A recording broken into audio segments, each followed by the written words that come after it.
Exam எல்லாம் படிச்சிட்டியா? ஆமா. மேத்ஸ்ல எல்லாம் தெரியுமா? நல்லா தெரியும். சரி, நான் உனக்கு கணக்கு கேட்க, நீ கணக்கு போட்டுருவியா? பண்றேன். சரி, 6 + 4 எத்தனை? 9. 6 + 4 எத்தனை? 9. உன ஸ்கூல்ல டீச்சர் என்ன சொல்லியிருந்தாங்க?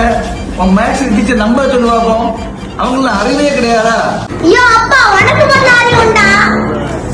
எனக்கு அறிவு உண்டா? ஆமா, எனக்கு அறிவு உண்டு. உனக்கு அறிவு உண்டுனா இந்த வருஷம் நீ எனக்கு ஃபீஸ் கட்டி இருக்கியா? ஃபீஸ் கட்டுறதுக்கும் படிப்புக்கு என்ன சம்பந்தம் இருக்கு? மேக்ஸ் மேடம், ஃபீஸ் கட்ட எல்லாத்துக்கும் +4 10 ன்னு சொல்லிருக்காங்க. ஃபீஸ் கட்டாத எங்கள மாதிரி இருக்கவங்களுக்குலாம் +4 நான் என்ன சொல்லிருக்காங்க. எனக்கும் 6 + 4 ங்கிறது 10 ன்னு எனக்கு தெரியும். நீ ஒரு